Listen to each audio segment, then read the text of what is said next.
good so far. So what medium are you going to use today? I'm gonna do watercolor. Perfect. I figure have some fun. I've been playing around with those acrylic markers. Yeah, those I are really got interesting. Yeah, a company wanted me to paint on a Xbox controller, Oh, and nice. so it's like, oh, this is perfect because I couldn't have done that with gouache.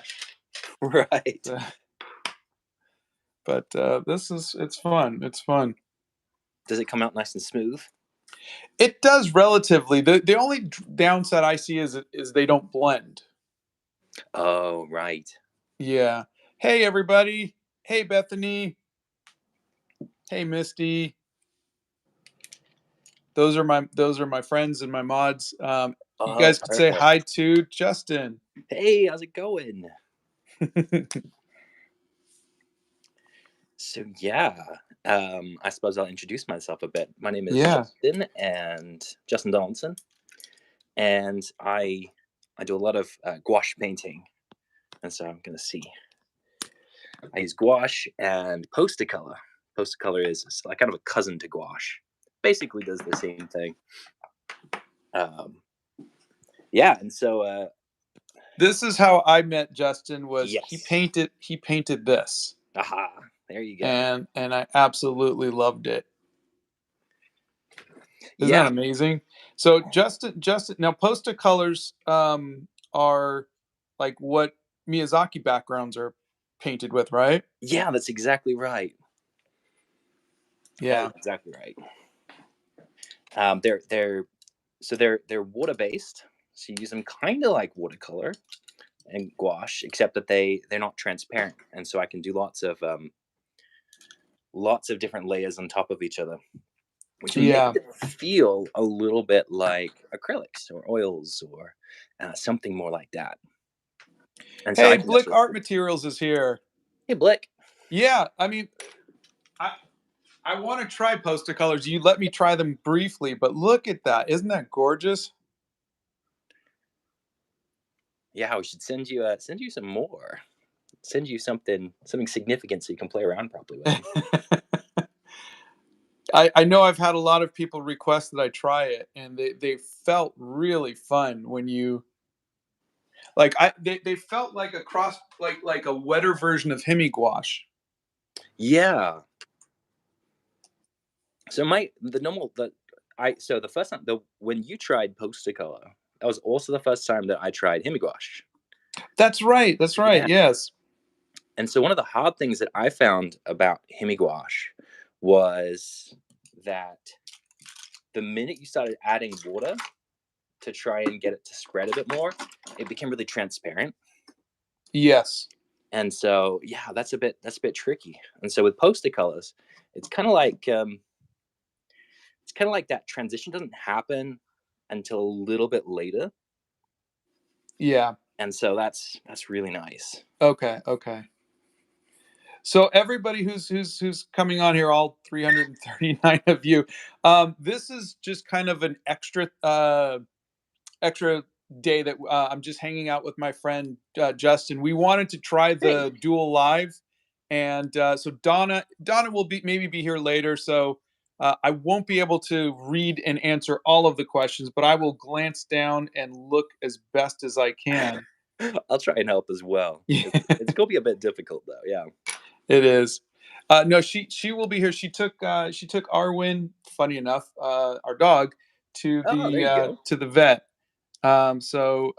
And everything is good. Arwen is doing fine, but we just Just check this up. was an unplanned. Well, not normal our normal Oh, okay. schedule. Okay. We are doing good, and I am doing a watercolor Arwen, while Justin is gonna do a. Are you doing poster colors or both Yeah. poster colors and gouache? It's a bit of a mixture between poster colors and gouache. Yeah. Yeah. So yeah, one of the things I like to do with poster colors or gouache is to like wet the page beforehand. You know, gouache is like pretty tricky to get to blend, right? Yeah. And so if I wet the page beforehand, I actually have kind of more time to spend blending things if I want. Really? Yeah. Hey, Francesca from Italy. Why is everybody saying my name? Hi. Hi, hi, hi, hi. Um, yeah, I've seen a few videos recently where artists are talking about how they prep their paper, they soak it and whatnot, and I have never done that. And I'm wondering what the possible benefits might be for me to do that. I mean, I'm very happy going wet on dry, Right. um, and I've been doing it for years. But I was like, maybe I should try it just to see if the paper reacts differently and if I like that or not.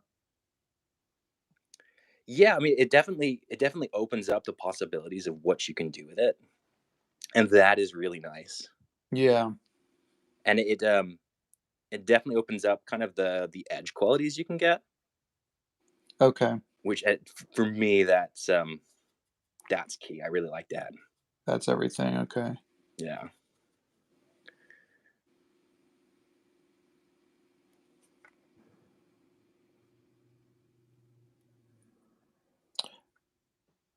Liv Tyler's lips are always a little different.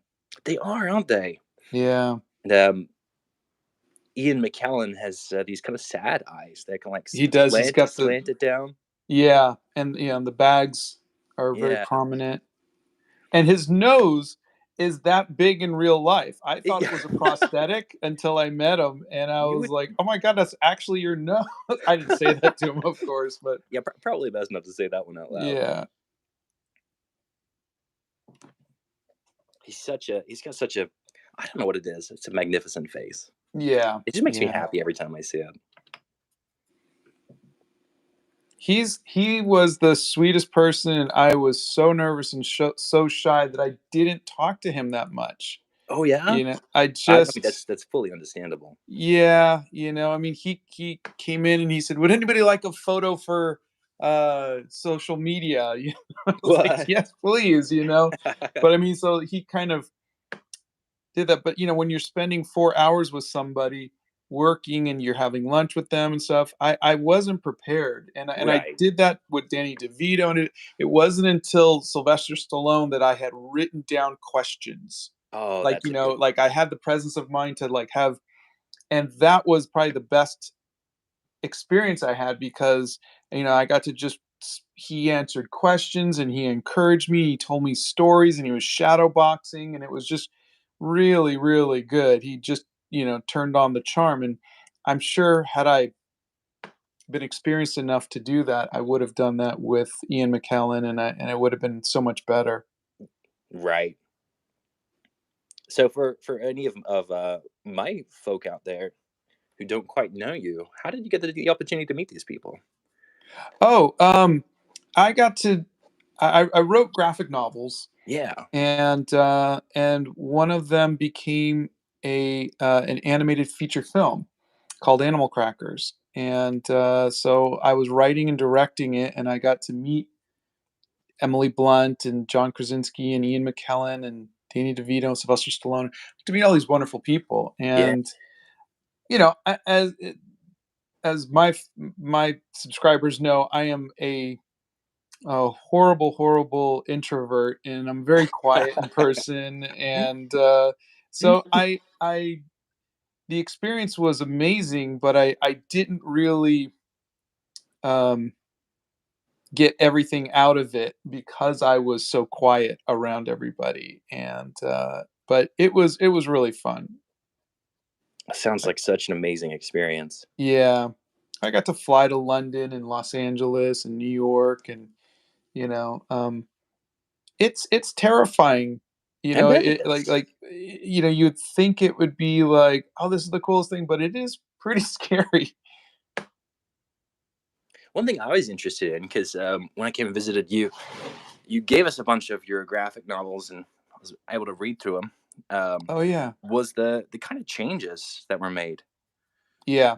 from the original in through to what ended up being the movie. Yeah, there was only one line that really stayed in the movie, which was Owen as a hamster going, "Holy moly, holy moly, holy moly." The rest of it just kinda, and that was on purpose, you know? I was, "Hey, all," I was trying to write it for a film, and so I just kinda rewrote it with that in mind. Plus, I got to work with Dean Lorey, who wrote Arrested Development, and, Yes. he really made it fantastic. I didn't know that you got to work with him. That's really cool. Yeah, he was a great guy.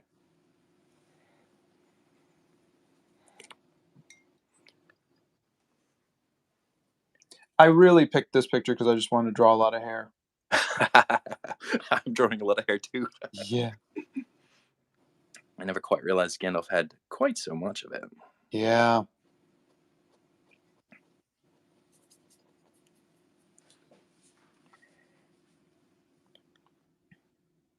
The live will probably be 90 minutes. That sound about right, Justin? Or Yes, that sounds about right. That's kind of what I was prepared for, unless my phone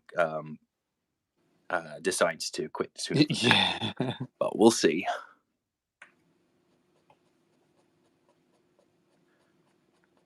So, for those of you who were on the live yesterday, I talked about doing the customizing the Xbox controller. I started it because I just wanted to try it out, and so this is I'm using those acrylic markers, and I'm kind of merging a couple of my hair journal pieces together, Oh and I yeah, thought it would be kind of fun. But I'm learning. I think I'll do like a little design in the background and everything, and I'm gonna try spraying like a gloss over it, like a protective gloss over it when it's done. that's a So I'm great. gonna, yeah, probably do it on a because they give me extras. I'll do a test one. But I think they might want to. The company might want to auction it off or something. I don't know, but I'll find out.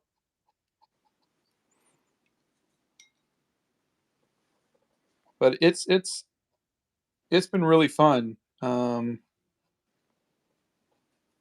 Like you feel like I've tried everything, and then somebody comes out with something like acrylic markers, and you're like, that's so cool. Like you showing me the um, is it poster paint or posta paint? It's actually poster color, and Poster so color. yeah. So if you go out looking for poster paint, you'll find something called poster paint, and it is an atrocious paint. Yeah, that's the stuff that you use in like elementary school and Yeah, stuff, right? yeah. Okay. It just will not. It will not play. Won't play ball. And so yeah, it's called poster color, Poster and color.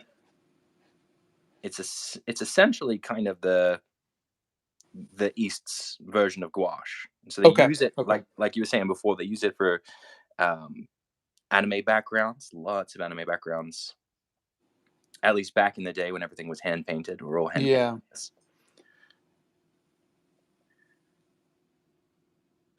But Can yeah, I draw Taylor Swift? I'm sure I could. do you want to? um, yeah, I don't know, maybe. Why This not? is Why not? I don't know. Someone was asking. This is my friend Justin Donaldson, Hey, and he is an amazing painter. And we thank you. wanted to try out our dual live together, or go live together. So we decided on a Lord of the Rings theme, Yeah, and he's using poster colors. poster color. Oh, sorry. Your original question, yeah, is poster. I just have an accent. I'm from Yes, yeah, Australia originally, so I call it poster color, poster color. poster color. But it is poster color.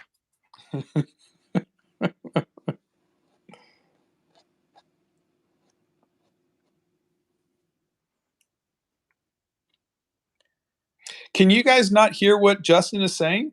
Oh, can you guys hear what I'm saying? Someone is saying that they can't hear what he's saying. Oh dear. Okay, they said yes, they can. Okay, Okay, okay, good, very good. good, very good. That's always a concern. Thank you, thank you. Okay. Yeah, no, this is not Galadriel. This is Arwen, not my dog, but Liv Tyler's character. I think we mentioned Arwen at least a few times during each live. She always comes up. Oh, of course, your dog always comes up. Yeah, yeah, that makes Yeah, sense. yeah. She's just she comes down and she hangs out, and then she wants to get up and walk around, and Donna's got to stop and let her out. And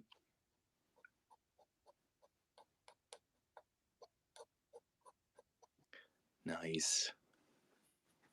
oh, I've done all of the Harry Potters. There's a video on them.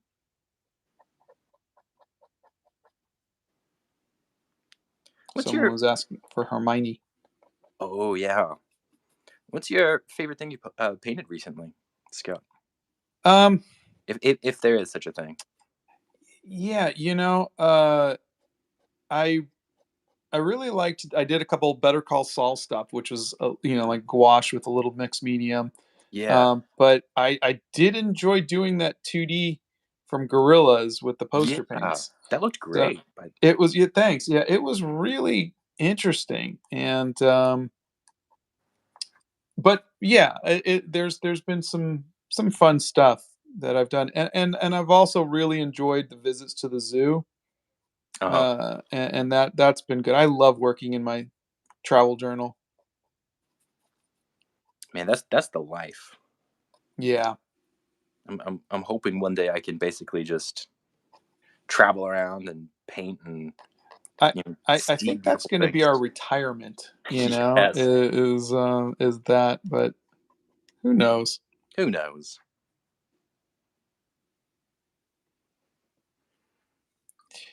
Yeah, yeah. So Justin, someone's found it interesting that you start with color and I starting with line work. Oh yeah. It seems to be the case whenever I'm painting with other people. Is they're always just bam straight to colors, and I'm sitting there doing all my lines and whatnot. But I love it. I love making art with other people who do stuff similar but different and tackle things differently.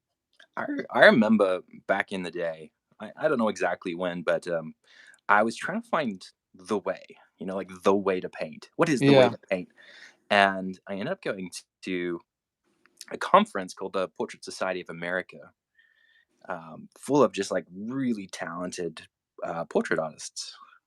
And it was really interesting. But the one thing that struck me as I was there trying to find the way was that each and every person that I had admired for such a long time had a very different the way.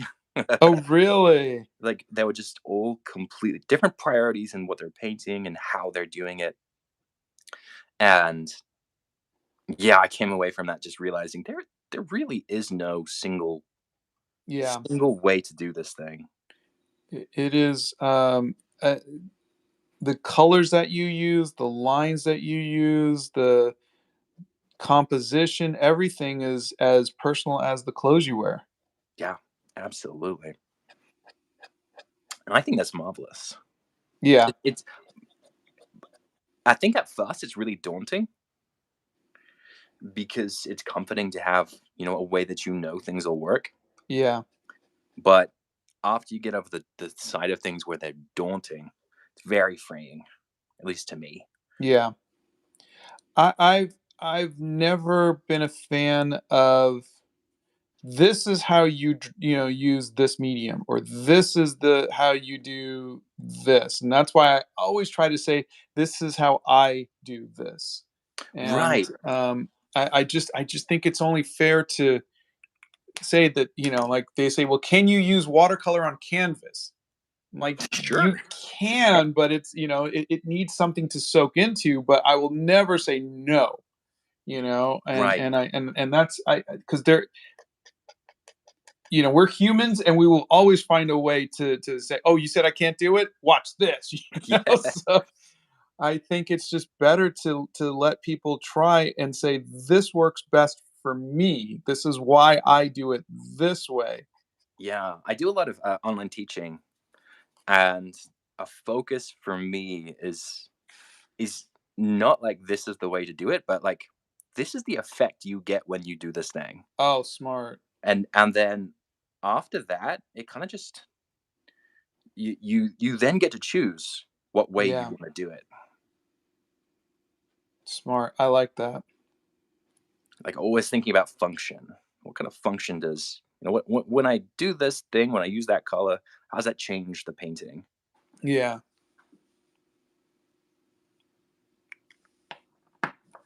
Does the guy Scott's doing the live with have mods on this live? I don't think so. I don't think so. Are you getting the same comments that I'm getting? Because I'd love to know. Um, I think so. Sun is sweet, Nixia, say Yes. watery Okay. vanilla. Good. All right, we got it. You guys are great. So the That people. being said, I'm not looking down there very much, so sorry about that. Yeah. Yeah.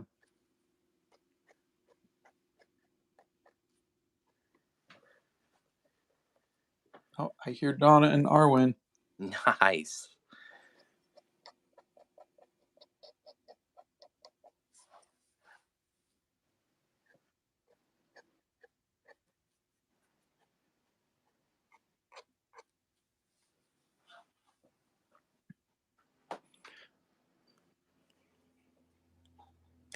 Yeah, the tip for doing watercolor without it getting muddy is to start off with the lightest colors first and then build up to the darker colors.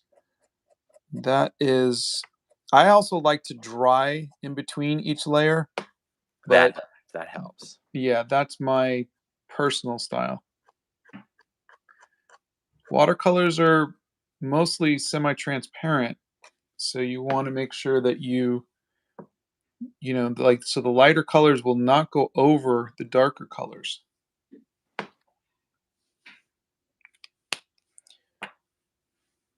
Let me get a thicker brush here.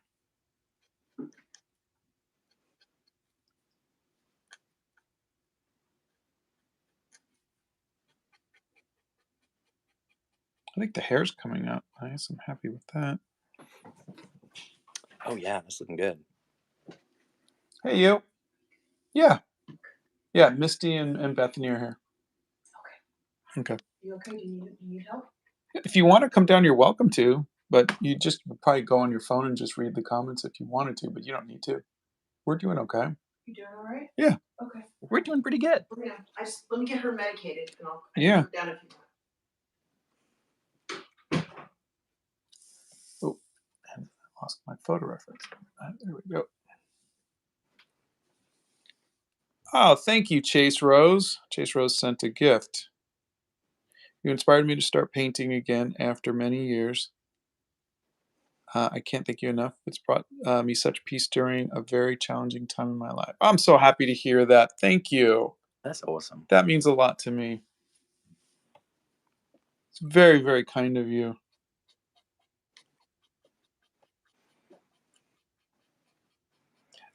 You all have been so wonderful to me, and this has been um, a life changing.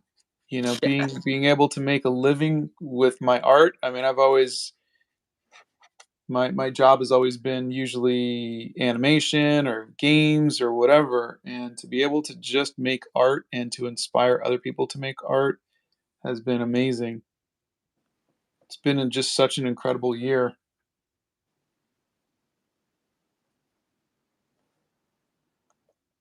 So thank you all.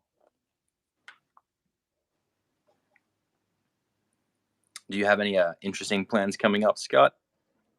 Um,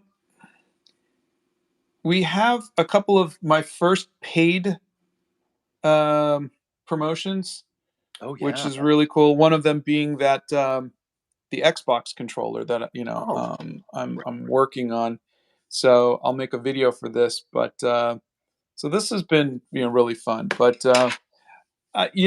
I'm always a little leery of doing anything paid. sure. But I think if a company comes up and they say, "Hey, look, we love your stuff and we want you to," most of the time they say, "Do whatever you want to do."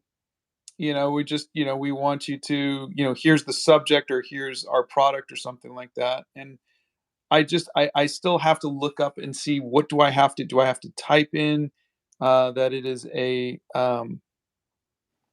an advertisement and whatnot. So we're learning about it, but it is new to us, which is kind of cool. Yeah, that is kind of cool. I think there's always a very appropriate, um, the right fit for you. Yeah, yeah. And that's really it. Is I like that I can be honest with my product reviews. So a company can send Yeah, me their art materials and I can say, I like it or I don't or whatever, and I'm never mean about it. So and so even if when I don't like things, the companies are usually pretty happy. right. And so it's good. I'm just learning what to do about it. And so Yeah. that's what's currently coming up. And then um my wife's and my 30th anniversary is coming up, and It's exciting. we still can't decide what to do because it's in the middle of winter and we don't want to go someplace like Scotland or something, and it's really cold, or but I don't know, we're just trying to figure out what we can do. Yeah. Ooh, sorry.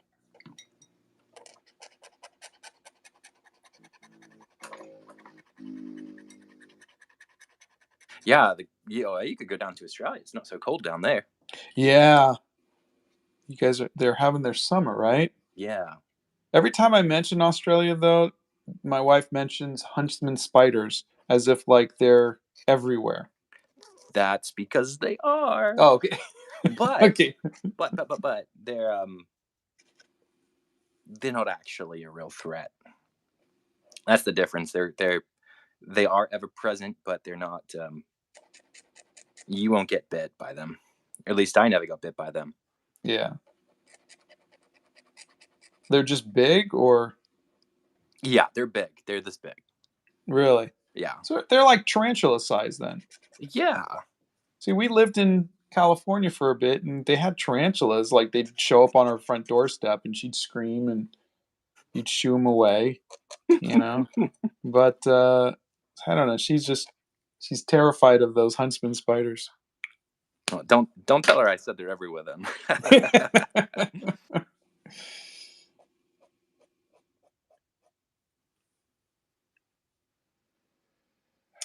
Yeah, we don't normally do lives on weekends. This was a fun little extra that my friend Justin and we wanted to try Hey. out to go live together. So for all of you here, if you want to learn about gouache and poster colors, Yeah. and drawing lessons and painting lessons, Justin has a bunch of wonderful lessons on his channel, and he does actually teach, which is the thing I do not do.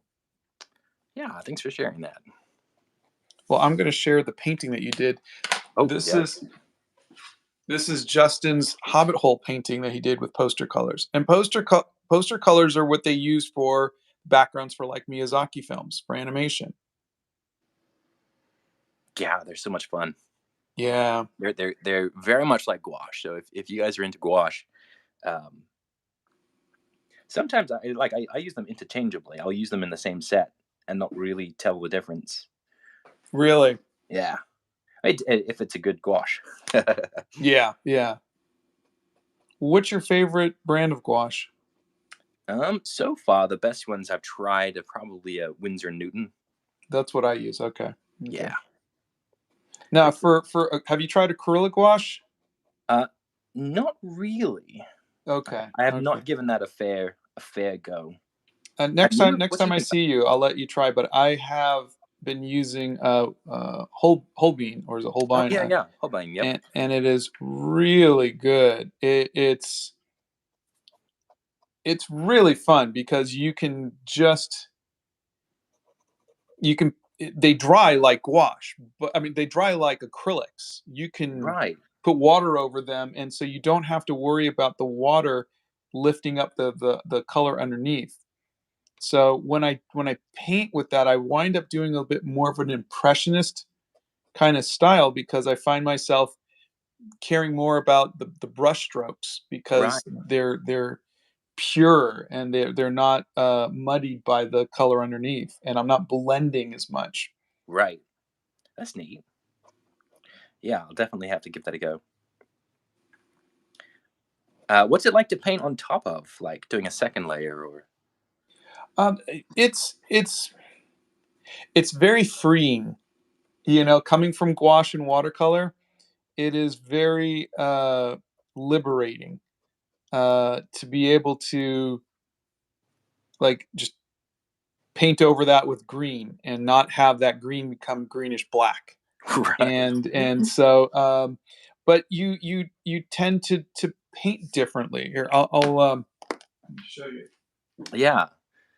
So I tend to use your same strategy. You were talking earlier about keeping things from getting muddy by really waiting for that first layer to dry, which Yeah. a lot of people try to sort of sneak in there before it dries, and then they uh, regret it real quick. So here's this is how my style starts to become is I start to think, because these colors are just, you put them down and they're there. They don't, Right. if it's wet, if the other color is still wet, it'll blend, of course. Yeah. It's but I my style changes to match that medium. Whereas if I'm doing gouache, um, like this is gouache, the colors are much more blended. Oh yeah, I see that. And so because it's wet, and so I tend to get more graphical with the acrylic gouache Yeah, that is makes what sense. happens, and I like that. So I that's why when I did the drawing Aang with different um, mediums, you can see that my style changes based on whether I'm using markers or pencil or colored pencil. I find that different mediums tend to bring out different looks. Definitely. I always think about different mediums as like each medium has a lesson to teach me, Yeah, and I like that. yeah, yeah. I still can't believe I found out that all of this time I've hated acrylics. I still don't like them, but was because I was using the heavy body, which Oh is yeah, supposed to be yeah. used for like palette knife painting. And I was like, God, this stuff is like painting with mud. I know, It, right? So what did you end up using that you liked? a company sent me Himi acrylic Oh, and paints, which were really soft and liquidy, and so I had a much better time with it. yeah, I've had some really good because I had the same experience as you trying acrylics and being like, oh no, thank you, Yeah, for the same reason, just like really heavy bodied, like ugh. Which I think there's something for everyone, and that's somebody's cup of tea, but not mine. yeah.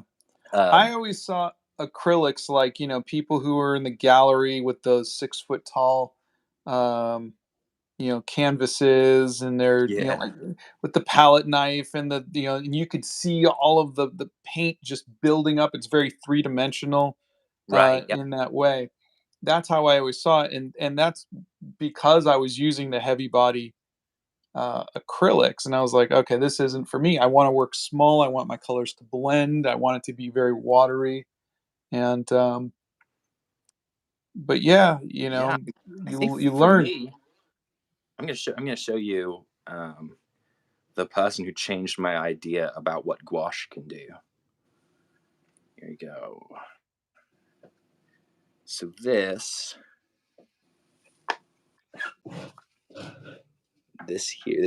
her name is Sarah Finnegan, Wow, and these are all that's gouache. It looks no, digital. sorry, not gouache, um, acrylic. That's what we're talking about. Acrylic. It looked digital. Yeah, look at that, Wow. and they look like they either digital or oils, right? Yeah. They're really good, and so she uses the kind of acrylic that I use when I use acrylic now, which is called open acrylic, and Okay. so it's essentially acrylic with a slow drying medium, kind Hmm. of like pre-baked into it. And so if I sit down without acrylic and stop painting, um, Yeah, it'll. Um, Still be I wet can when you paint come on it all back? day, essentially. Yep. I would hate And that. then, I've literally blow dry my work to make it dry faster.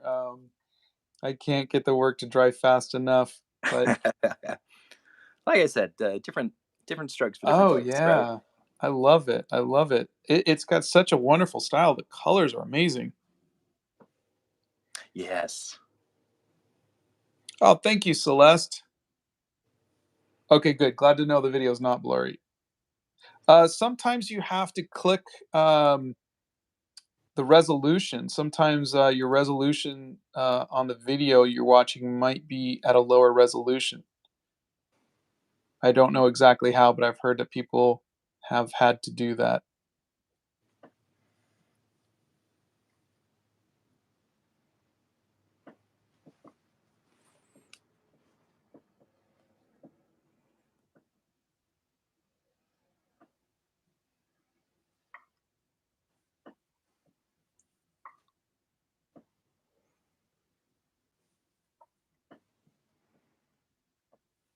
So, are you putting on any specials for your classes?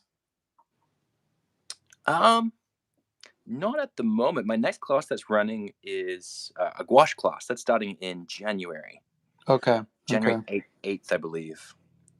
Um, yeah, I Kamalist was it Kamalist Asian Bay? Yeah, this is live. Of course, it's live. but is it though? Yeah.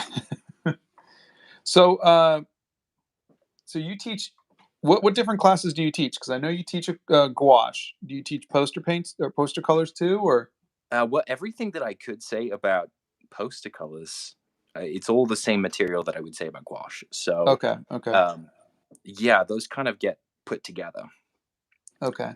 and Are they video lessons? Are they one on one? How do they work? so they work so that I kind of you could get them at any time as to work through them at your own pace, or we do the live runs, and so we're doing one in January, and so then I have 15 seats of people that I give like a weekly live critique to, Okay. and then everyone else kind of audits the class and gets to share their work and ask questions and sort of work through things, and then I just give the video critique to those 15. Um, and so yeah, we kind of like doing the live runs because it's a bit more personal than Yeah. just kind of like a leave it. Um,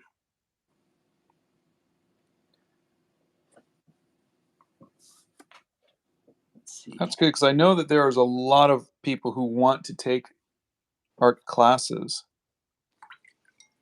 Yeah, just gotta find them.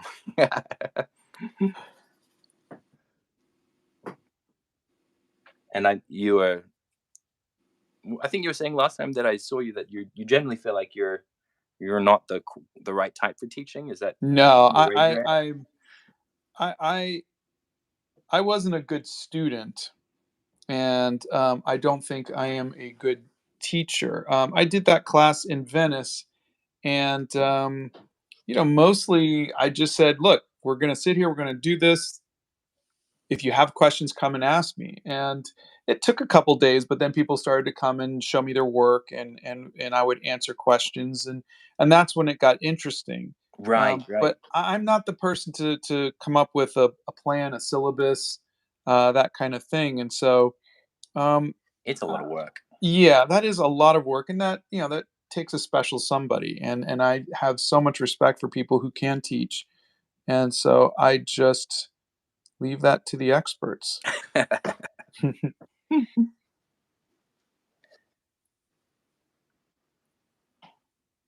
So yes, if anybody does want to take some classes, Justin does teach classes and they're amazing.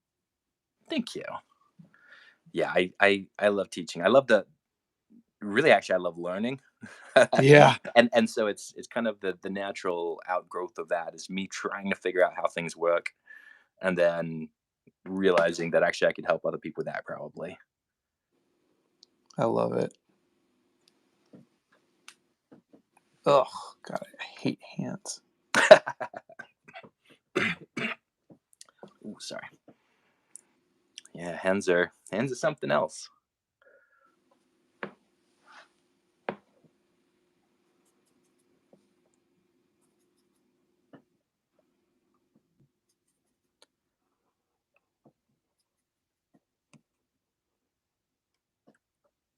You got any new series in mind? No, I've had people ask me to do something for kind of a Christmas thing, or I was so close to doing Gnomevember, Oh, okay. Yep. doing gnomes, but I had so many things on my plate that I just was like I couldn't give it my full attention, Oh, yeah. and so I just decided no, it's not worth it. But yeah, I right now I just have a lot to do, and so I'm kind of just enjoying coming up with videos each week and answering questions and doing this. But I'm going to be doing a video with Santa, which is going to be really cute, and so we'll see. That sounds fun. Plus, like I said, I do have the paying stuff, which is a first for me. So hopefully, I do it well. Right. You want to give it the time and priority it needs to Yeah. get used to what it means. Okay, everybody, I'm finally done. As you're almost done with your painting, I'm finally done inking. Oh, I've got some bit to go. Don't you worry about me. Actually, I have the center has to be black. So for those of you who are going to ask, this is a kneaded eraser. It's gummy. You can pull it apart like this, and it won't lift up the inks. That is neat. Do you use permanent inks? I suppose you've got to, right, when you're using watercolor? I'm just using the zebra brush pen. Okay. Yeah, and so I'm not even. Sometimes I'll use like a what is it? Black Magic Higgins inks for larger Yeah. areas. But I'm lazy right now, and I don't want to pull out the paintbrush. The other thing is, if I do, then I'll have to clean the paintbrush in the fresh water that I haven't even touched yet because I haven't done any watercoloring yet. Yeah, of course. So, That makes sense.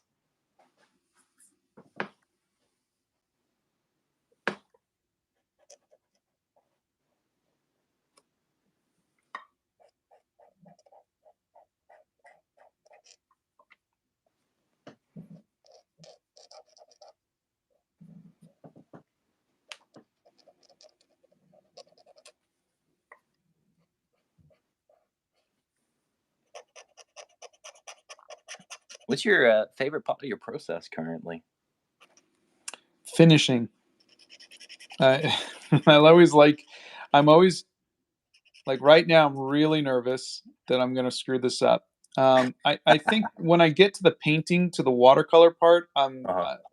I'm a lot more confident but I always hate the drawing and the inking. Yeah. It is just the most, like, so many things could go wrong with this.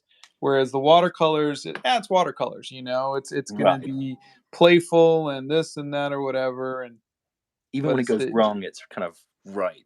yeah. So I think the watercolors is my favorite part.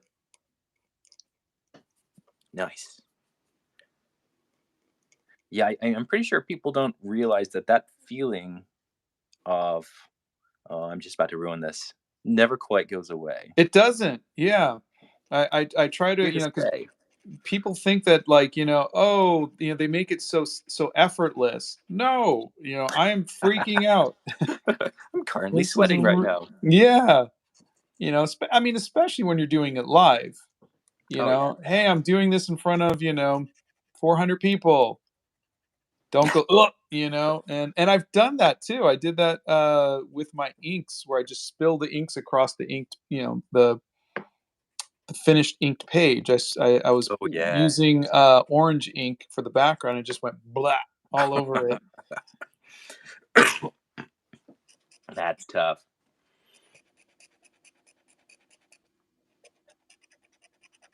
I really shouldn't have been using. I should have done this with the India ink, but Oh, what's the difference with the India ink? So I'm not really in. I haven't oh, experienced much in terms of inks. India ink is just, you can dip it in, with a brush and you can get a larger area. Like these two Oh, gotcha. areas should have been painted with a brush. The difference is that the shade of ink is always a little different than the line ink that I'm Yeah. Okay. using. And so that's the downside of it. But you can see a lot of white underneath it because you're going line by line by line. So Right. I'll probably go over it maybe with the Payne's gray. Let's see.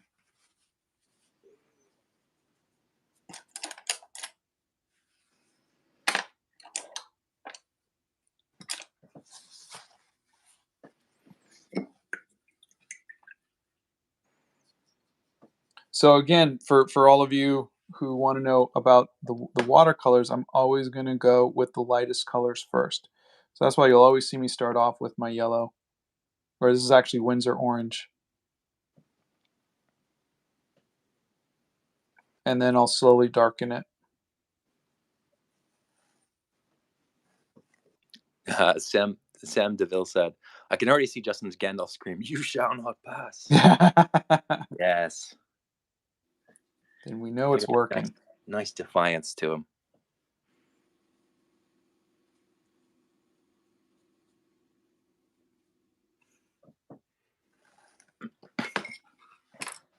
All right. See, I don't know if there can I mute myself? I can mute my microphone for the blow dryer. How about that? That's perfect. You know what? It might be time for a blow dry for mine as well. But I don't think I have one right here. Oh well. The hard part with this process of doing things wet is that well, it's kind of the good and the negative is that as you go, you can see like this is gouache, but it doesn't have any hot edges yet. Yeah. And so like I really have to wait until it starts to dry before I can come in with some hot edges. So like there's some things in the face that I'm not really going to touch until that's dry. And Yeah. over here, I've kind of like separated some of these colors, and I can't really come in and put down definitive lines in the hands and stuff until that starts to be dry. Gouache, unlike watercolors, I think gouache has the longest ugly phase. Yeah, it does have a pretty long, ugly phase. Yeah.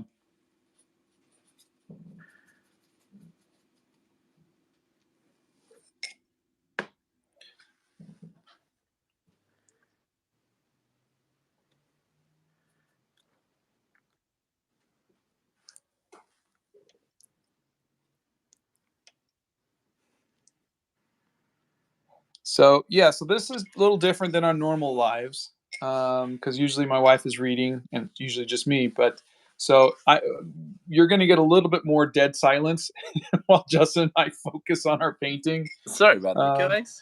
but all right, I'm going to shout blow dryer because I was told I did not shout blow dryer. So blow dryer, and then I'm going to mute. I mean, so if you guys have not quite muted, not quite muted.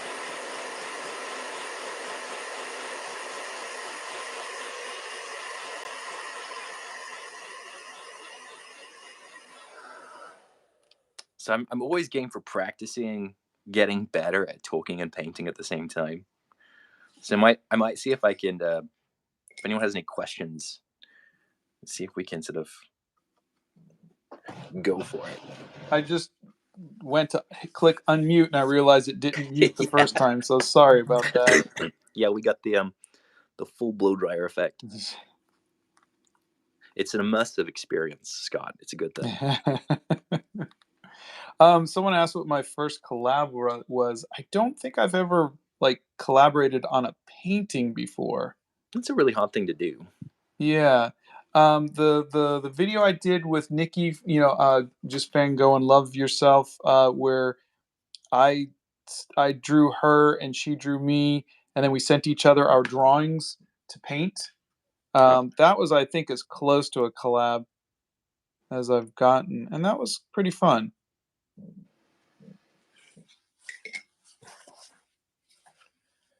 All right, well, blow dryer.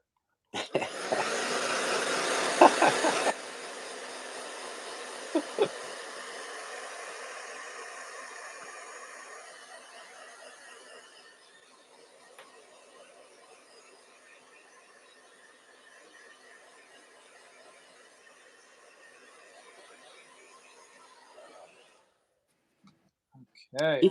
It did at the very least kind of not. It kind of turned itself down a bit for the blow dry. Did So it that's nice. really? It did. Okay.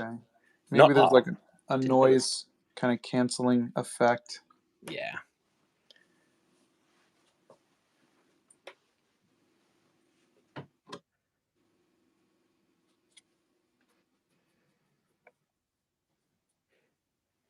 Let's see. Amateur photographer says, "Do you always use reference photos?"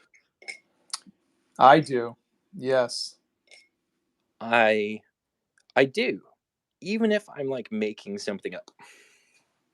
And I kind of have a theory that there's no such thing as not using a reference photo, or at least there's no such thing as not using reference.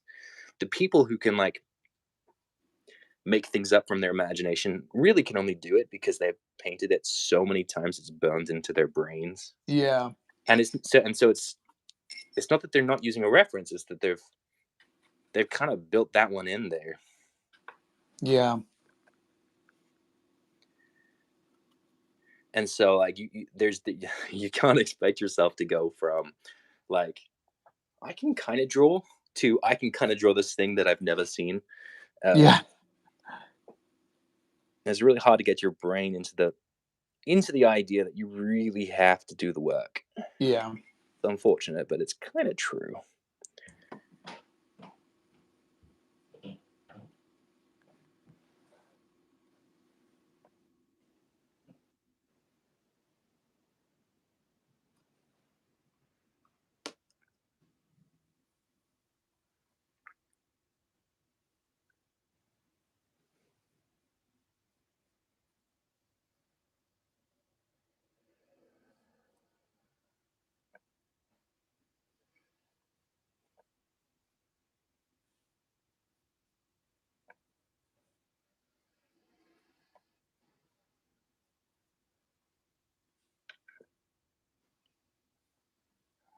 I don't know if it's just me, but do you ever like you're like, oh, there's too much pigment on this, on this part. So you kind of go back to that and use it as like your palette. You just start to go back and lift off of the taking it from the painting itself. take Is it that from what the you mean? yeah. Hmm. I do that sometimes where it's like, oh, there's too much here. Okay, I'll just use that as my, because it's still wet. And I just kind of dip my brush in there, grab the pigment from there, and move it to someplace else. I think that's great, but I don't think I'm quite in the habit of doing that. Yeah. I kind of build little pools of color, and so every time I like want a slight deviation of it, I build another pool beside it, Oh, that's and cool. end up having a bit of a map out here, essentially of what's going on. I like that. It stops me from screaming at myself for Yeah. suddenly not being able to reproduce a color. It's funny. Her hair in the photo is blue on the top and red everywhere else. Oh, weird. And this is one of those situations where I think I'm going, okay, keep in mind that if it doesn't look right, just change it, Right. because just because something looks good in a photo doesn't mean it's people are going to believe it in a painting. That is so true.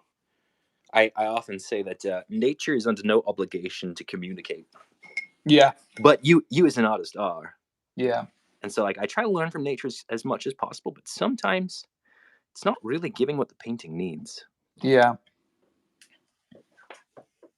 And we're storytellers. We're Yeah, not exactly. cameras.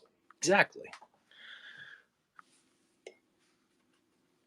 It's all about the story and the experience. Yeah, I like also that art is communication, not replication. Yes.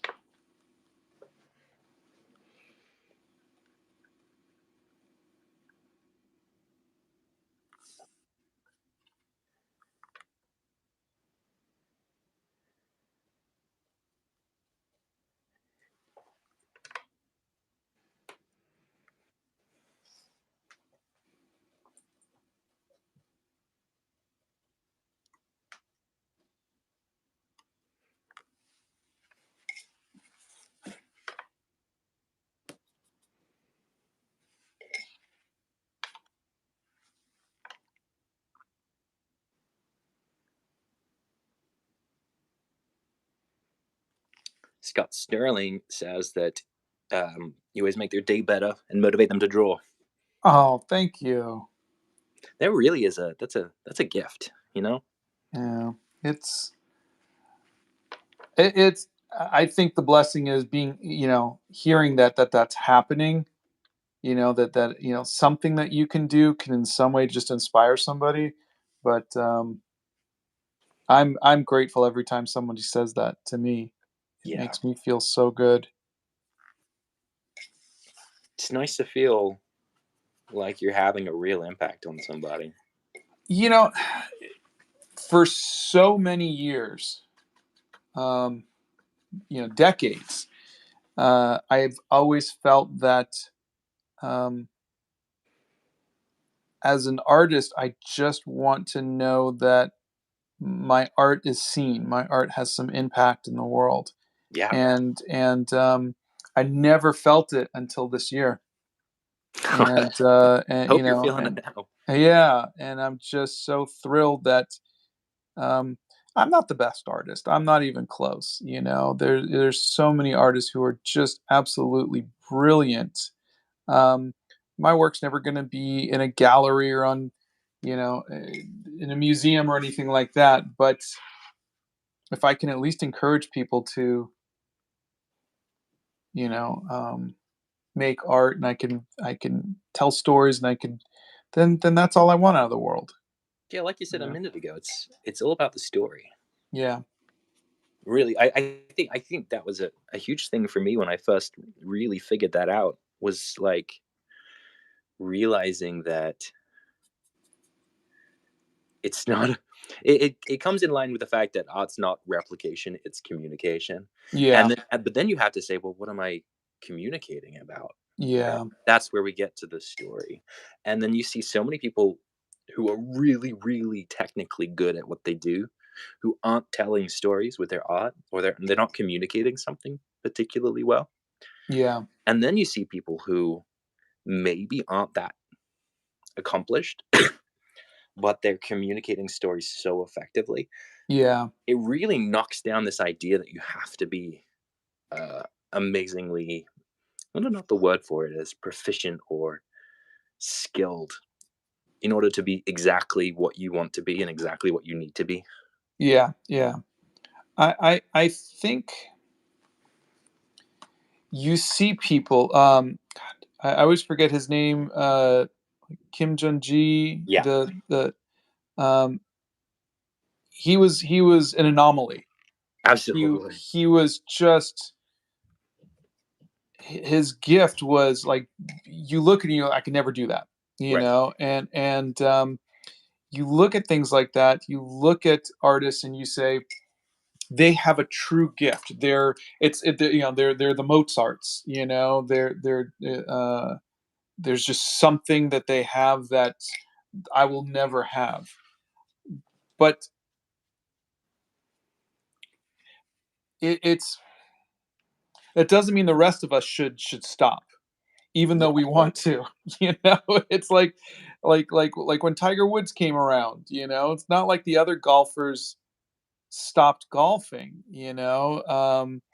You just I think that's the perfect analogy, and that's the same analogy that I think of when I think of Kim Jong Gi, is that like it can be demotivating But from what I'm seeing, it ends up also being very motivating because it's kind of like the Olympics. Hey. Like the Olympics 100 years ago, you see what they were doing, Yeah. and it's like technically they were doing very poorly compared to what we can do now. Yeah. And it's not about anything other than somebody did it amazingly, and everyone else went, "Oh," And it raises the bar. Yeah, that's possible. And so then Yeah. they start to go for that. And I Yeah. see that as well. Like I wasn't seeing people doing what he did Yeah. 10, 20 years ago, but now you kind of get to start seeing some people who are really getting there. Yeah. Yeah. All right, my wife Donna just walked in, and she's gonna. Donna, great to have you. How you doing? Nice to hear your voice again. Yeah, you too. She's gonna try to read some of the comments to help us out. They Thanks, want Donna. to know who you're talking to. This is Justin. Justin, Hello. why don't you introduce yourself again? Yeah. So my name is Justin Donaldson, and I use gouache and poster color. I'm an Australian who has moved to the United States for a lady about 10 years ago, and yeah, now I'm a full-time artist. I do a lot of teaching online. So if any of you guys are interested in learning gouache or poster color or landscape painting, I'm your man. And yeah, I will show again. Oh, sure. This is the painting of a Hobbit hole in the style of the background of like a Miyazaki film using poster colors. Yeah, thanks for sharing. Yeah, and so I also love doing a lot of landscape painting. I love going to places and just like getting the vibe of it and sitting down and responding, like being in that moment and being able to, I don't know, just paint. Yeah. All right, hold on, Justin. Blow dryer. All right. Blow dryer. Blow dryer.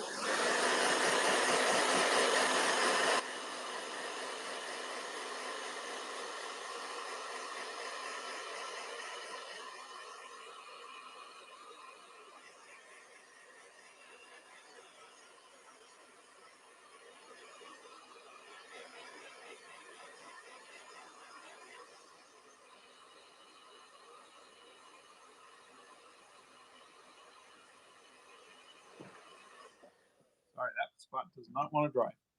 Question for Justin. Question for Justin. Oh, yes. Do you work on art every day or do you take breaks? I like to work on art every day. My mental health doesn't always allow that. But I mean, that's the plan. That's the plan, is to work on art every day. I currently, for the last month or so, have had the practice of at least drawing every day. I also do some client work, and so I do that just about every day. And yeah. Can you guys both tell everybody what mediums you're using, and can you also talk about what paper you're both using? Go ahead, Justin. Absolutely. Okay, so I'm using a medium currently called poster color. Listen, I'm trying to find one that's not going to spill everywhere. This is called, it's sorry, it's a bit gross. Nico poster color, and it is the medium that gets used in a lot of anime backgrounds. But essentially, it's gouache. Kind of more or less, it's gouache. And so gouache is like watercolor, where instead of kind of like Scott's doing, instead of doing a light and then getting darker and darker and darker, because it's transparent, you can see through the paint. I can actually come in here onto something dark, like I will down here later on when this dries, and clean this up. I can come over with something light, and so in a way, it acts a lot like acrylics or oils, and that's really neat. But then again, I could also wet it just like I have essentially up until now, and used it very much like watercolor. And then my paper, the moment, this is a Fabriano paper. I actually most like using arches. Yeah. I'll go get the sketchbook that I took this one out of. Arches is so expensive that I'm always afraid to use it. It's just sitting there. That is immensely understandable. I concur. But yeah, this is actually an Etch a Sketchbook. They call it the Perfect Sketchbook, and it's where this came out of.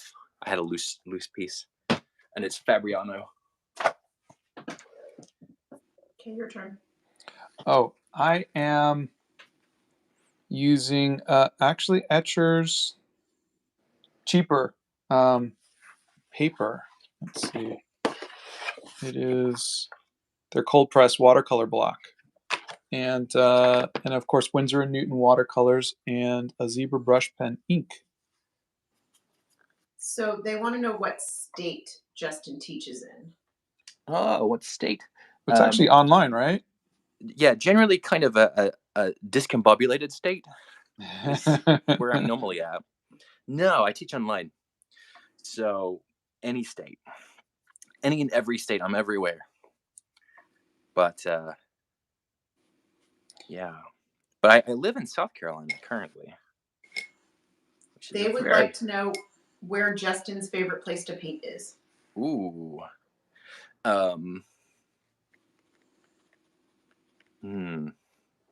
not sure I have one currently. Anywhere that's in a forest or by a river, anywhere that's got lots of moss, and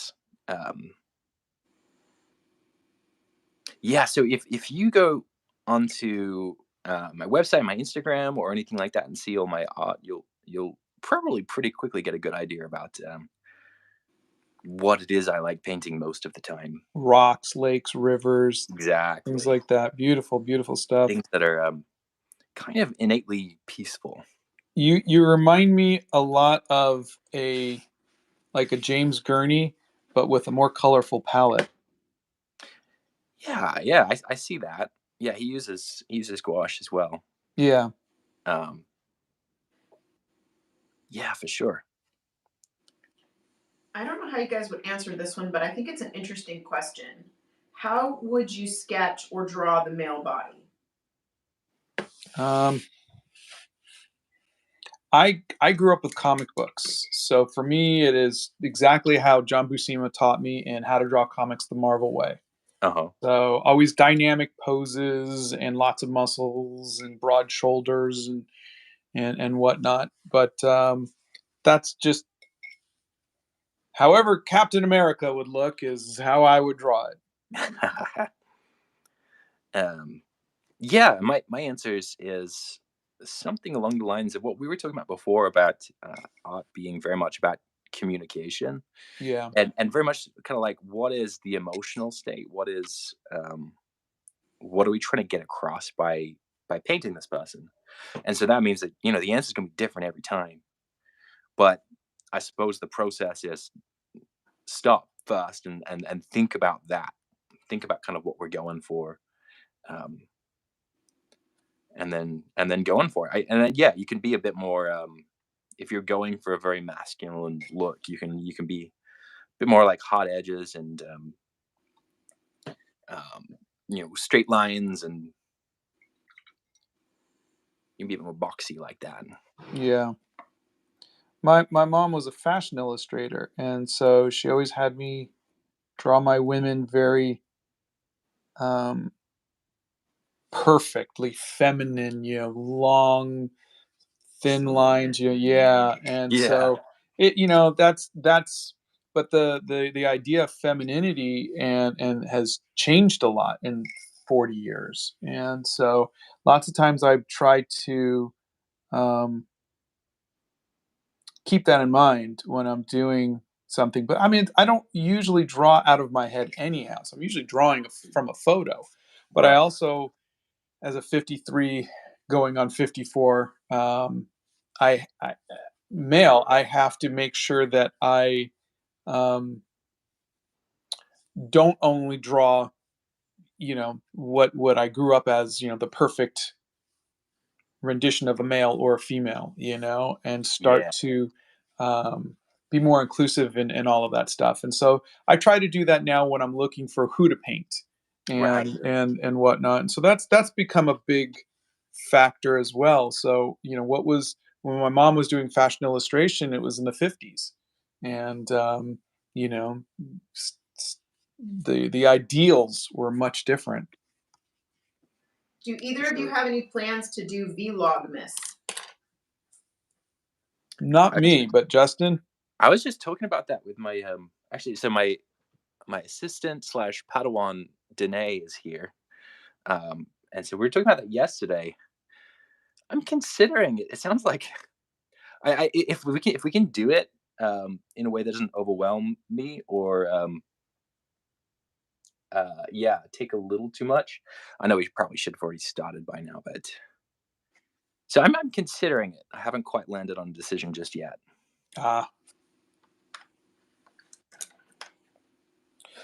How do you both motivate yourselves to persevere through the ugly stage rather than just starting over? It's a good question. The ugly stage is the bane of my existence, and I've done enough art to know that the ugly stage is temporary, and I also Definitely. have done enough to know that if it's a complete failure, it's just a piece of paper. Like there's no lives have been lost, no harm has been done, and also I can always go over it with another medium and play around like I did with the Aurora piece. I wasn't happy with it, and so I pulled out the colored pencils and the inks and the Hemi gouache, and I just started throwing everything at it until I liked it. Yeah, I admire your perseverance with that. Oh, thanks. Seeing you do that a number of times to be like, yeah, I didn't get this to where I needed it to be, and so we're going for attempt number 2. Yeah, I think that's admirable. it always becomes pop art kind of Right. thing at that point. My answer's exactly the same as yours. I think if you do it enough, you get confident that this is essentially, for the most part, it looks terrible not because it is terrible, but because it's not good yet. Yeah. And you can just be like, okay, fantastic. That's just where it is right now. And if I keep going, it might not get where I want it to go, but we'll definitely get beyond where it is right now. Yeah. Can you both hold up the photo reference that you're using? Yes, I can. Let me just. I'm going to finish this so that I don't get lines in the background. Here's mine. Hello. And I did like a little value sketch earlier just to make sure it would work well.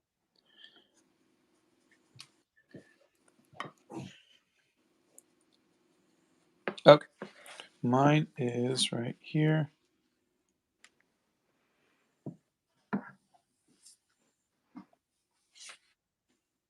There you go. Nice. Okay, this is a question for Justin. I'm really curious how Justin is able to paint so thickly and opaque with the gouache without having issues with reactivation. I was going to do a Gandalf portrait as well soon. Oh, nice. Yeah, there's a couple of things with that. It's not. First of all, it's not easy. I understand the the struggle with that.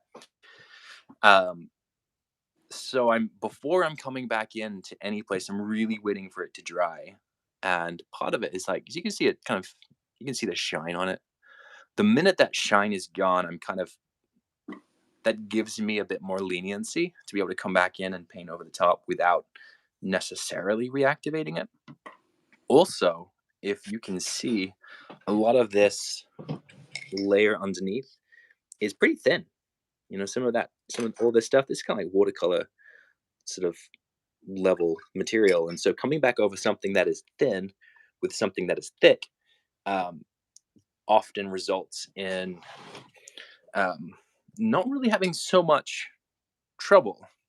So those tend to be the two, or there's 3 strategies. The third strategy is paint quickly.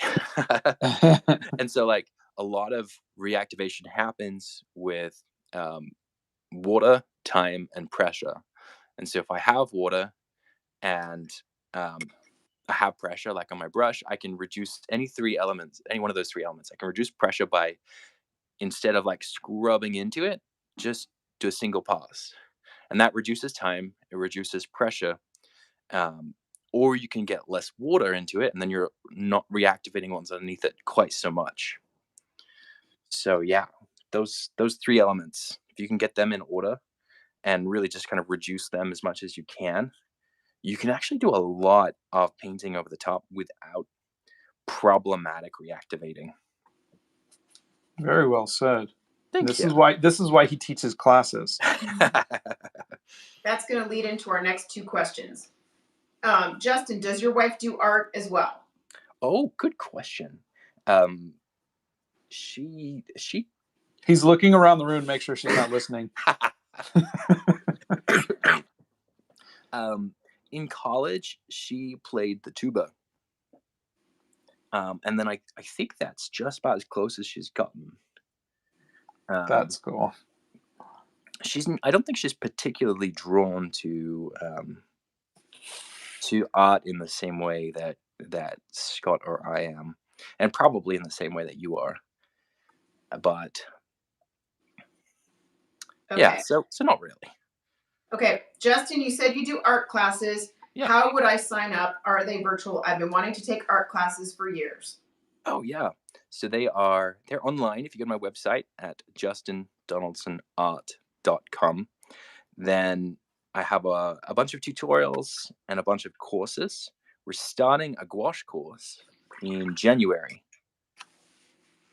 And so you can join us for that, or you can kind of just get the course and take it at your own pace. That's also an option.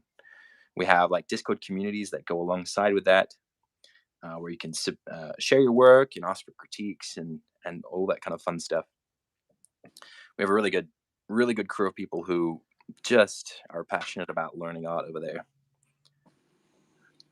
That's fantastic. Yeah. Awesome. Okay, so this person has a hefty question in two parts. Ooh, all right. For both of you. How do you make the jump to making a living with art, and how does one know when they're ready? Ooh, all right. I'll start. I'll start with that one. So making a living with art is just like making a living with acting. You're probably going to be a waiter, in a diner kind of thing.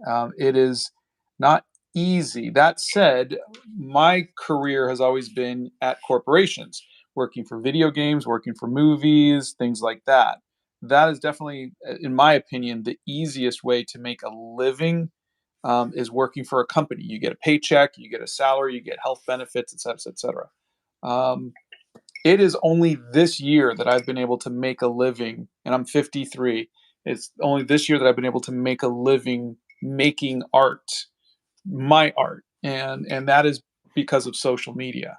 Social media is a wonderful way to kind of, you don't have to worry about art directors, you don't have to worry about bosses. You could just, all you have to do is find your audience, and that's really the thing with doing it social media, is you have to find your audience. You have to find the weird people who like the same weird stuff you do. You also have to do the work. Like look how much work you have done, Scott, to get to where you are. Yeah, there's a consistency. How many hours a day are you currently as your practice of I would filming, say painting, editing? Yeah, I would say the actual, like, I would spend maybe 2 hours painting and 2 hours editing for that. But then the rest of the time, you're down here coming up with ideas. You're, getting, there's the time that is spent, like if I want to go out and make a video, preparing for that, going out, recording it, doing this, doing that, getting dressed up, getting in front of the camera.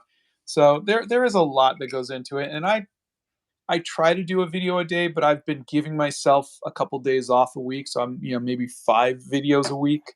But we used to go live 7 days a week. We did. Yeah, Every morning, 7 days a week. Correct. For almost 2 years. Yeah, it was a long time. And so we had to cut that down to 4 days, and now it's down to 3 days, because there's only so much you can do, and you don't want to burn yourself out.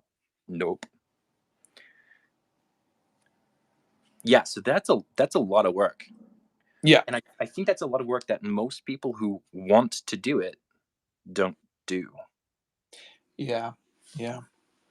And I probably you can tell us more about this, but probably more time where it also was not working. Is that correct? Yes. Yeah. I mean, it's you're talking about before it clicked. Yeah, before it Yeah. clicked. I mean, it was years, decades. I've been trying to find an audience, trying to do that. I Nick C says, I remember the 7 days. yeah. Lots of coffee involved. Yeah. It's a Okay, lot. here's an important question for both of you because I think a lot of people compare themselves to how you guys are. They want to know, and this is numerous people, how long have the two of you been drawing? And have you always had an interest in art? And did you go to school for art? Okay, Justin, I'm gonna let you take that one while I blow dry. Sure. Okay, I think he's muted. That's great. Okay, sorry. Okay. So I did not go to college for art. Let me know if I'm actually answering the wrong question.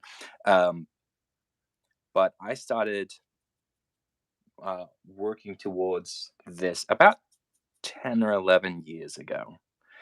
Um, I kind of have always been interested in art, but actually I was interested in music during high school and college first. And, I was actually more interested in sort of trying to make that work. Um, but no, probably for the last 10 or so years is how long I've been really giving it giving it all I've got. That's cool. Was there more to the question than that? I feel like there may have been. It was how long have you been drawing and did you go to art school? Okay. Okay, yeah. So we're good. Okay. What about you, Scott? Yeah. So God, I've been drawing for it's over 40 years. I started when I was 6 or 7, and I'm going to be 54 tomorrow.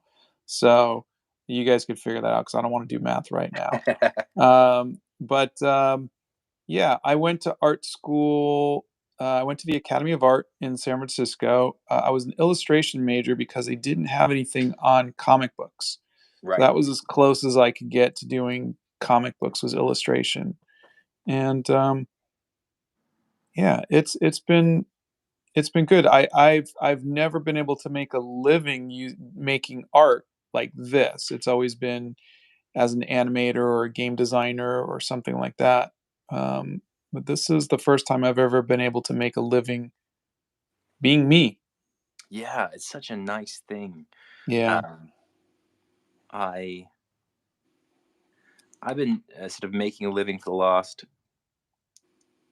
maybe 3 or 4 years.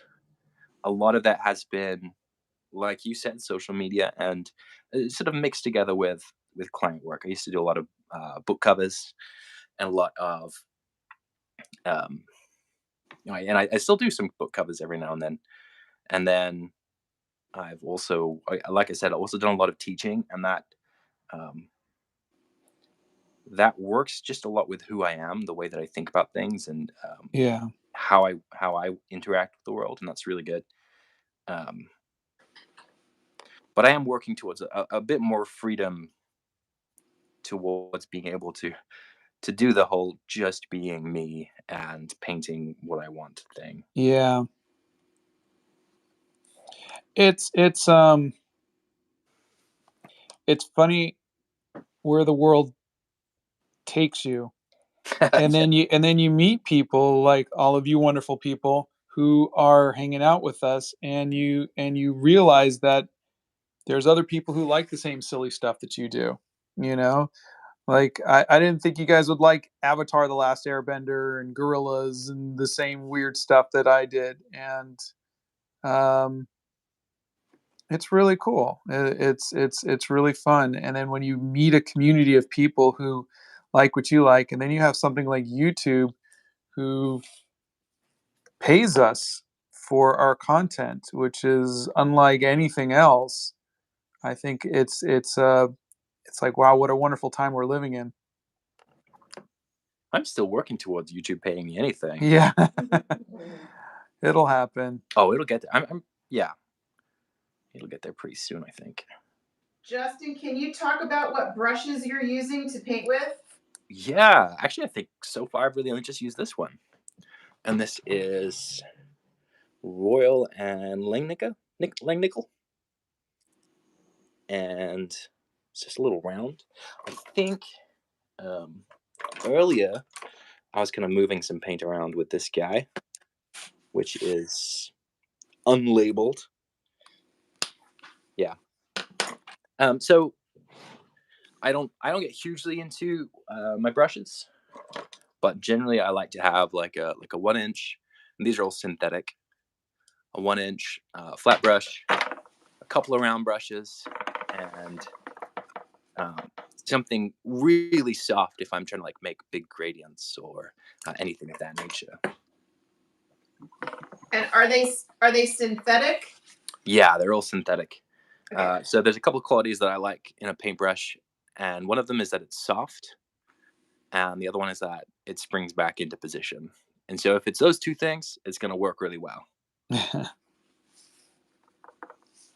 Have you done a self-portrait? Not in a long time. Might be time for that. How about you, Scott? Oh no, I mean I hate doing self portraits, but I did paint myself as He-Man on Battle Cat. Tiger. Yeah, so in my You know what? my last visit to the zoo, but I don't think that counts. I think I missed that one.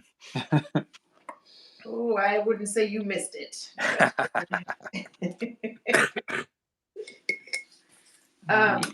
They would like to know, how do you know where to put the shadows?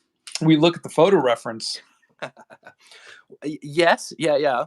But also, I kind of, there's a couple of things that I like to know before I start a painting, no matter what happens. One of them is the horizon line.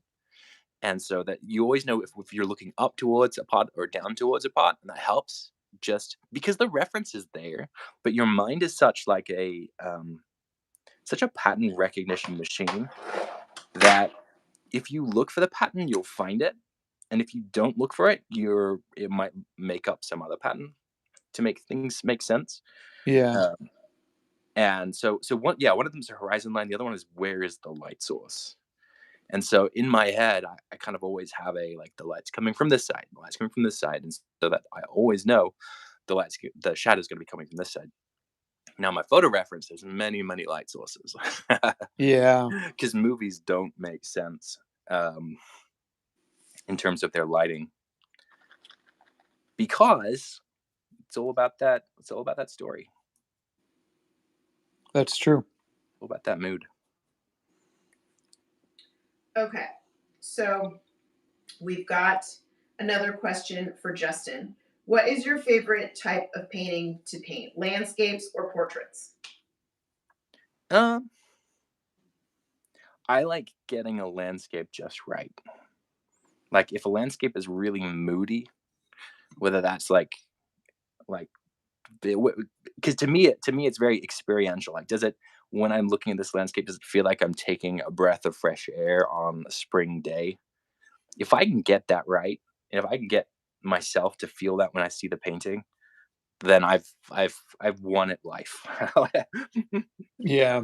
um, I've heard somebody mention landscape as is a character, yes, and I forget definitely. what the context of that was, but if your landscapes always have so much character and personality. Thank you. Okay.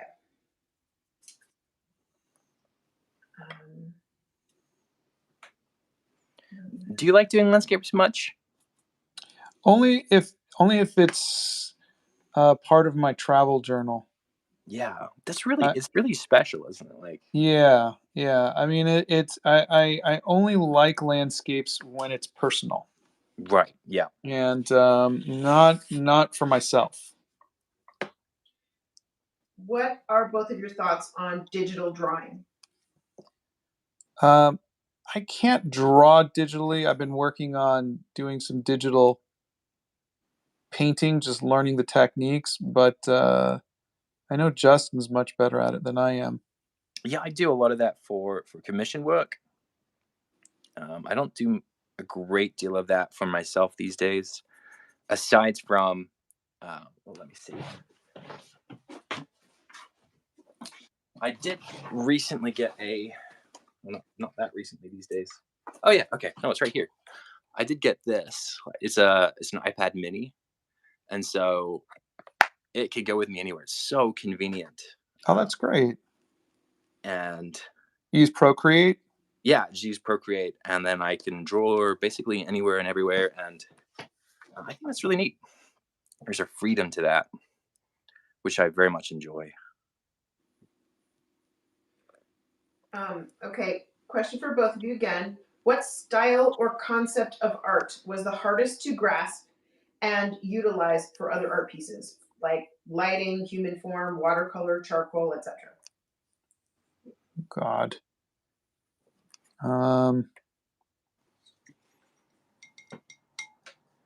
I think I avoided paintbrushes for 40 something years.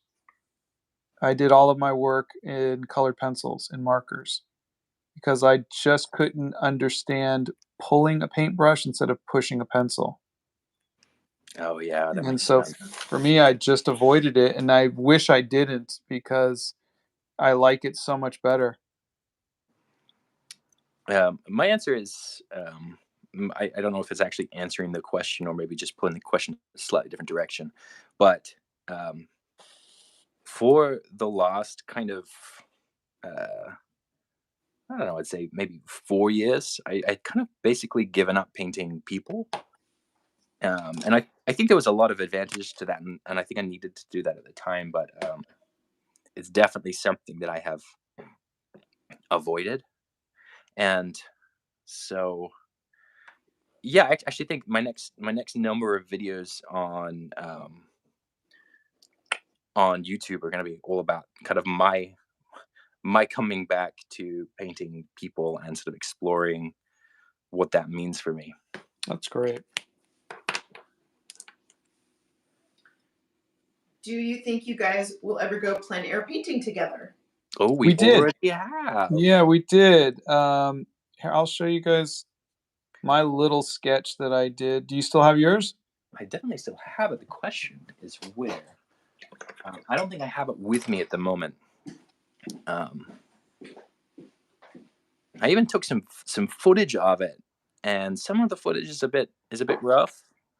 I'm gonna see if I can chop it up into something usable here soon, though. Yeah, when I did that and I brought my camera, I wasn't really focused on making video content at the time. Yeah. And so I didn't really know what I was doing, and so I got a lot of sound issues, a lot of other kinds of issues. Now that I'm This was really, oh, let's see. this Yeah. was the little bit that we did. So it was this part. Then after that, I went with Donna to Cheekwood. But yeah, we sat on the bench for what, 45 minutes to an hour, Yeah, and just yeah. doodled a little bit. It was was fun. really hot. It was really Yeah, hot that it day. was a So hot day. we didn't stay for very long, Yeah, but it was what we needed. I liked it. yeah. Scott, what's that white pen you're using? That was a Uniball Signo. They're okay. I used to be like, these are the best, but now they're like, I don't know. They seem to cut out on me from time to time. So, No. um, Is that now that you're using it more often, or? no, I mean, I keep replacing them. They still have a lot of ink left, but you know, I'm not getting consistent flow, which is a little frustrating. But you know, it's not a deal breaker for me. Yeah. Are still lifes a good way to practice shading? Absolutely. Yeah. Still lifes are. I started on still lifes. That's absolutely where I started, because they don't move, and they're brilliant. You can kind of put in them wherever you're like. You get to create them, and so whatever you're comfortable with doing, you have the freedom to really just explore that. Yeah. And so that's really nice. Question for Justin. Uh-oh. A Hobbit hole only drinks tea. What about you? Tea or coffee? Well, when I was in Australia, I was no, I've always drunk tea and coffee, but now I'm in America, I probably drink more coffee than I do tea. Um, yeah, I have a great love for both. There's no need to turn this into an either or scenario. They're all my children. Basically, what Justin's saying is, if there's caffeine, just give it to me. Basically, I wish that weren't the case, but I've been taking in caffeine for 20 something years now. I think that's a strong habit to try and break. I would need a lot of time to allocate to feeling down if I were to stop. Okay, we have several people who have said that they are young artists and they are beginner artists. And what would each of you recommend for a beginner artist starting out? Oh, for me, it's draw something every day. Don't draw from your imagination. Draw what you see. Learn to just fill up sketchbooks and whatnot. Yeah. Definitely. just essentially know that this is a very long pursuit that does not end. And so there will be times where you will feel like you're not where you need to be.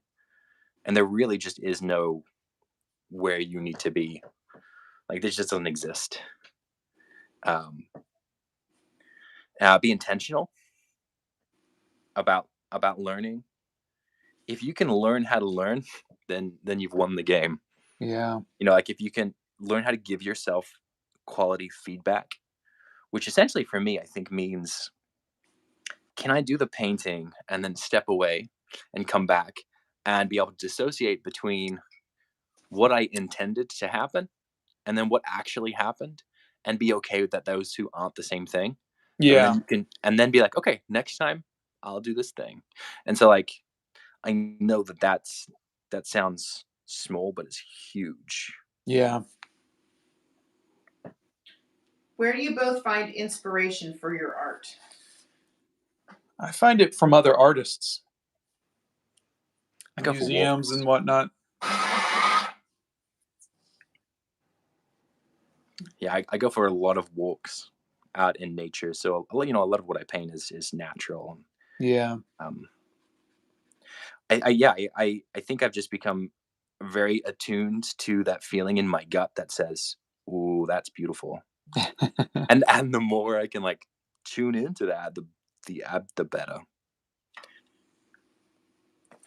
Okay, they would like to know, how long have you guys been artist friends?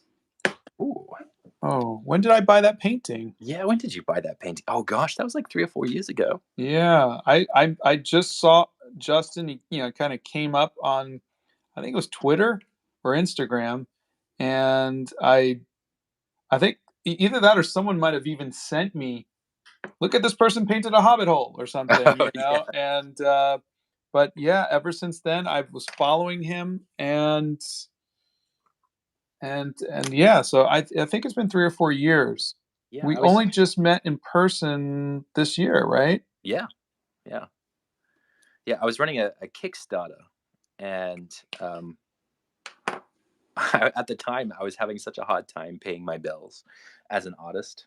And this month, things just were not coming together. And I just needed a little bit more money to make life work.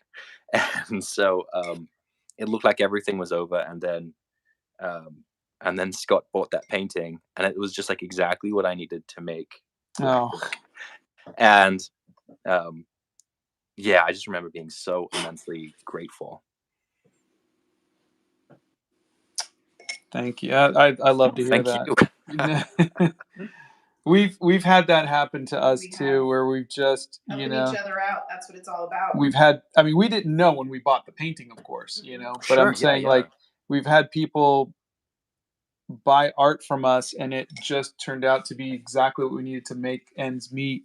Yes. And I don't think people realize how much that means to us. No. I mean, it's a very different life than having a job.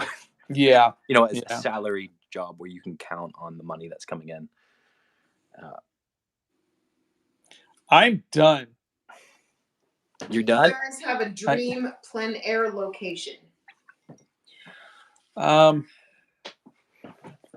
think a castle in Scotland, maybe, or something like that for me. I was about to say Ireland, so I think we're just not on the same page. Yeah.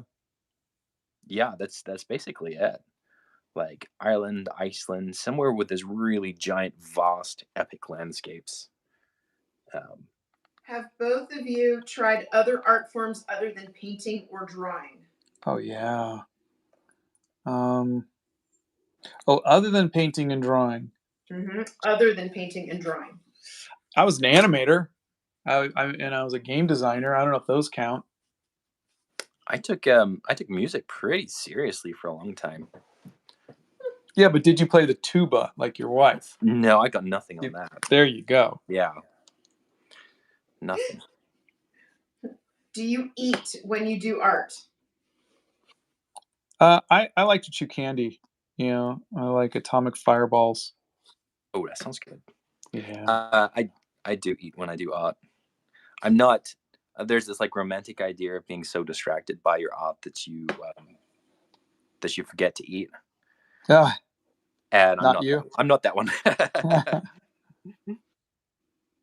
Okay. Andy likes to go out to places to do art. However, they heavily struggle on deciding what to bring and end up wanting to pack more than they can possibly carry. How do you decide what you want and don't want to bring? Oh, I like I have everything that fits in everything I need is in my Swissmetic bag. But when we went to Venice, Italy, I knew I was going to have to sit and have an easel, and so it was that. And I did a video on all of the things I brought, and I think that's fine if you can fit everything you need in a backpack. That's great. Problem is that the backpack starts to weigh a while when you're walking all day long. So you kind of have to experience it. It's one thing to say, "Hey, I could fit everything and I could hold this backpack and it feels great," but when you're traveling and you're gone for 8 days and you're doing a lot of walking and it's warm out, things get a lot heavier. And so I think what happens is go and do it, experience it, make adjustments, go again, experience it, make adjustments, and that's how you figure it out. My problem has always ended up actually being that I've tried to bring too much, and so and then the problem with that is that then I don't go because like I can't find the right things, or it's so much tension to set up and pack down when there's so many things. So for the last 3 or 4 years, I've really been reducing everything. So like I bring essentially like this and this Yeah. and some water and like a little towel, and that's it. And so if I can reduce the friction between me and the idea of going and painting, I will absolutely do that. Smart. Okay. I've got just one more question over here. They want to know when, Justin, have you ever tried oil paints? Because I know Scott's never going to try oil paints. Oh, yeah, yeah. I actually really like oil paints. Actually, I the only reason I stopped painting oil paints is because of the very thing we're just talking about, it being so problematic at the time, at least for me, to take out and go painting and then clean up and then set up. And it would just take like an extra half an hour for me to get everything done. And then I wouldn't do it because of the perceived effort. And so I found gouache, and gouache was easy. And so then I would do it more. I think I'm in a life stage right now where it's okay for things to take more time. And so I'm definitely down for exploring bringing oil painting back into my life again a bit. But Nice. I love oil. All right, you said you think you're done? Yeah. Oh yeah, we're at 105 minutes. Sure, I may as well be done. How much farther do you think you have on yours? Oh, you know it can go on forever. Yeah. No, Yeah. I'm pretty well done as done as it needs to be. He's a noodler like you. He is. I love that about him. Oh, you know what? There's a little highlight that I'm gonna put in before I do anything else. All right, I got to do my favorite part, which is peeling off the page from the glue.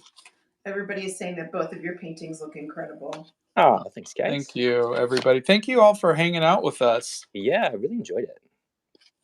This was our first time doing a live together, and I'd like to Isn't do this this your again. first live on YouTube? Yes, Also, my your first dual live. Yeah, Yeah. so I know I'm going to do one with Kim, Kim Diaz Home. Mhm. That'll be fun. And Justin, we should. One day it always sounds fun to say we should do one live. We do like out and about. Yeah. Oh yeah. People have asked, "Are you guys both in the Hobbit hole together?" Yeah, no, I'm saying like to say like he finds a location and I find a location. We go out and about and do that. Oh, But I see. that- I see. yeah, so like you might be a little easier because you're going to go someplace in the woods. But like I would probably go in like downtown or something, and there would be people. But I don't know. We'll see if we can work that out. I would like that a lot if we could. But I'm going to message you, Justin, and send you this painting. And thanks. I will. I appreciate you, and I appreciate everybody hanging out with us. And thank you to our mods too for. Thanks so much, guys. It's been so cool to be able to hang out with you. Yeah. And again, everybody, follow Justin. He's got wonderful tips. He's got classes that you can take, personalized classes, and everything. If you want to learn about gouache and, as he would say it, posta colors. Poster color. But thanks for hanging out with me, Justin. I really Yes. appreciate it. This has been the best. I'll see you later. All right, everybody. Have a great rest of the weekend. Bye. Bye.